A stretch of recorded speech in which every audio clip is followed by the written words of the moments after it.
प्रिय विद्यार्थियों नमस्कार। कल के वीडियो में हमने चर्चा की थी देवनागरी लिपि के मानक स्वरूप मानक चिन्हों की। अब इतना तो हमारे ध्यान में आ गया होगा, देवनागरी लिपि के जो मानक चिन्ह है उनको दो भागों में विभाजित किया गया है, स्वर और व्यंजन। आज हम जिस प्रकरण का अध्ययन कर रहे हैं वो है अन्य चिन्ह। देवनागरी लिपि में अन्य चिन्ह भी है जिनको स्वीकार किया गया है। इन चिन्हों का अध्ययन हम करेंगे। हिंदी व्याकरण में इनको विराम चिन्हों के नाम से अभी तक हमने पढ़ा है। किसी भी कक्षा में हम रहे होंगे, उस कक्षा के स्तर अनुसार विराम चिन्हों का हमने अध्ययन किया है।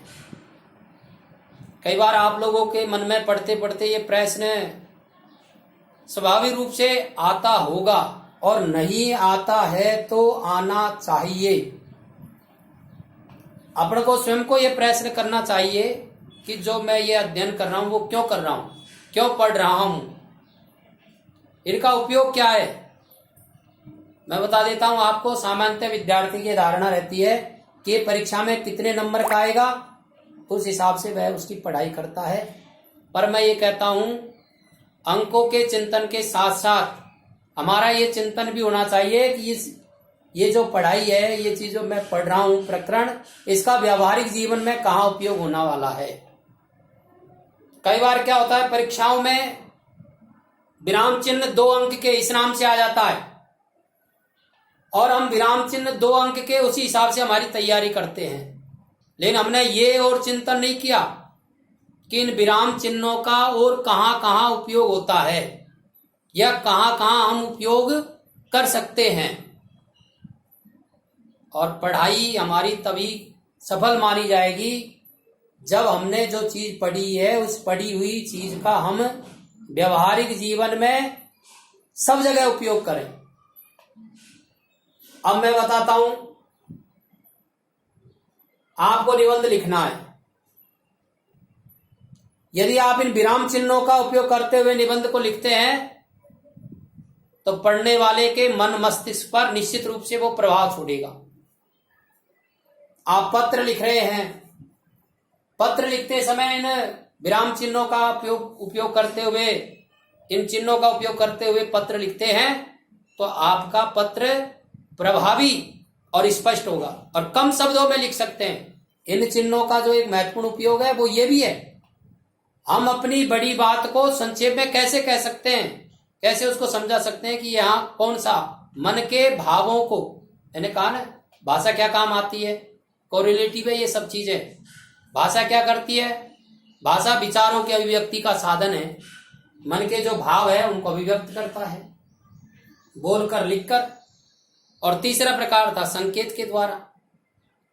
लिपि क्या है, भाषा और लिपि, ये बार बार मैं आपको याद दिला रहा हूं। भाषा और लिपि दोनों में जो अंतर है वो माध्यम का है। तो लिपि जैसे भाषा भावों को अभिव्यक्त करती है, ऐसे लिपि भाषा को व्यक्त करती है। चिन्हों के द्वारा हम भाषा को व्यक्त करते हैं। ये चिन्ह वहां काम आते हैं हमारे। तो कुछ प्रमुख चिन्ह जो देवनागरी लिपि में स्वीकार किए गए हैं उनका हम यहाँ अध्ययन संक्षेप में कर रहे हैं। अभी लिपि के साथ अध्ययन करना इसलिए अध्ययन कर रहे हैं, हिंदी व्याकरण में अलग से पढ़ेंगे, एक एक को, एक एक चिन्ह का अलग से अध्ययन करेंगे हम विस्तृत। आप जुड़े रहिए, आपको सहज समझ में आ जाएगा कि मेरा हिंदी का जो ज्ञान है वो निरंतर बढ़ रहा है। शर्त है कि आप जुड़े रहिए।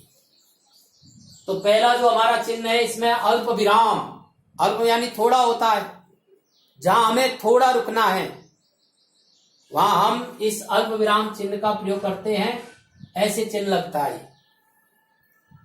दूसरा चिन्ह है हमारा अर्ध विराम, जो जहां अल्प से भी आधा रुका जाता है वहां हमारा अर्ध विराम चिन्ह। पूर्ण विराम, जब हम बोलते बोलते या लिखते लिखते अपनी बात पूरी कर चुके हैं, इसके बाद हमें अपनी बात नहीं कहनी या अपना वाक्य पूरा हो गया, वाक्य की पूर्णता पर यह पूर्ण विराम चिन्ह लगाया जाता है, खड़ी पाई का चिन्ह है। आश्चर्य चिन्ह, विस्मय आदि बोधक चिन्ह भी कहते हैं। अभी जब हम शब्दों के बारे में अध्ययन करेंगे तो वहां 4 प्रकार के शब्द जो हमारे अभिकारी शब्द है, क्रिया विशेषण, समुच्चय बोधक, संबंध बोधक और विस्मय आदि बोधक अध्ययन करेंगे हम आगे।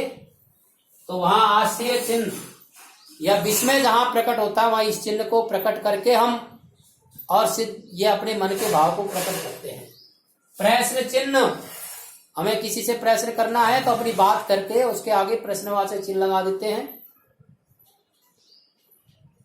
तो वहां स्वाभाविक रूप से सामने वाला समझ जाता है कि इसका हमको उत्तर देना है।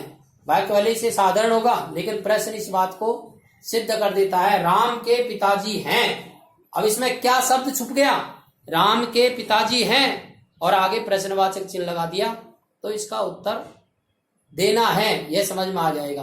अन्यथा आपको क्या शब्द लिखना पड़ता, राम के पिताजी, या कौन शब्द लिखना पड़ता, राम के पिताजी का क्या नाम है, ऐसे बताना पड़ता आपको। लेकिन उसको अपन बिना लिखे चिन्ह के माध्यम से भी समझा सकते हैं। निर्देशक चिन्ह संकेत करना होता है तो वहां ये निर्देशक चिन्ह इस तरह से और ये संकेत करने के काम में आता है। कोष्ठक चिन्ह 3 प्रकार के कोष्ठक है, लघु कोष्ठक, मध्यमा कोष्ठक और बृहद कोष्ठक। छोटा कोष्ठक, मध्यम कोष्ठक और मझला कोष्ठक और बड़ा कोष्ठक, ऐसे 3 कोष्ठक का प्रयोग करते हैं हम।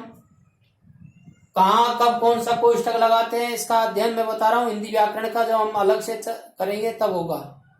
जैसे अपन को कोई शब्द लिखना और उस शब्द का कठिन थोड़ा पड़ रहा है, वह शब्द उसका सरल शब्द अर्थ भी हमको उसके साथ लिखना है तो फिर कोष्ठक में हम अंकित करते हैं ताकि सामने वाले को समझ में आ जाता है कि इस शब्द का अर्थ यह है। जैसे इसी में हम प्रयोग करें बृहद, बृहद लिख करके और कोष्ठक लगा करके बड़ा लिख दें तो पढ़ने वाले को समझ में आएगा बृहद का अर्थ बड़ा होता है।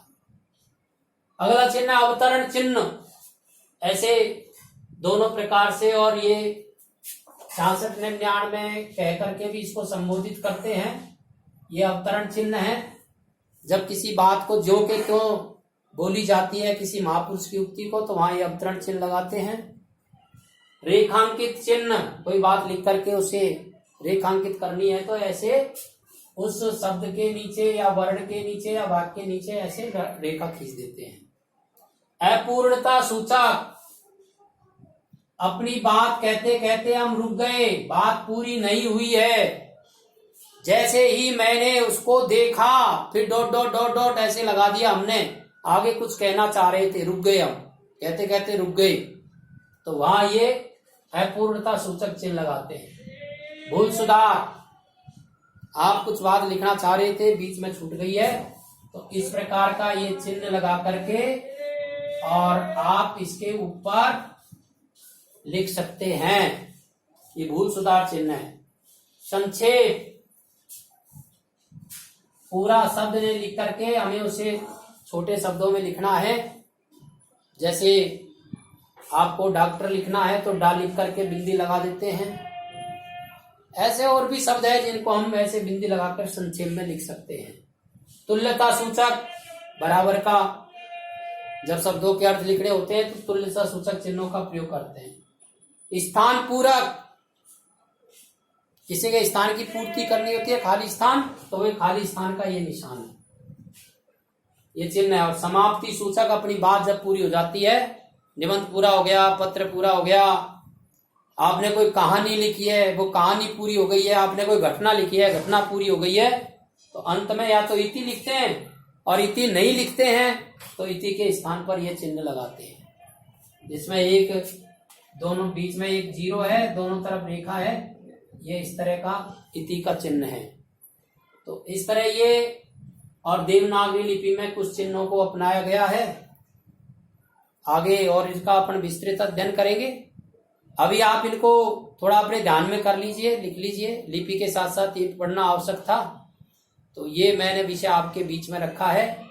अब हमारा प्रकरण जो शुरू हो जाएगा, भाषा पूरी हो गई हमारी, लिपि का प्रकरण हमारा पूरा हो गया है।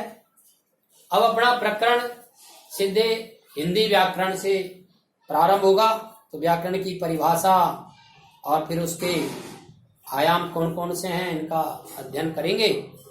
तो आप जुड़े रहिए, अपने मित्रों को जोड़िए और साथ साथ में पढ़िए, और पढ़ते समय एक प्रतियोगिता का भाव, एक अच्छा ज्ञान मैं अर्जित कर रहा हूँ, इस प्रकार का मन में भाव रखिए।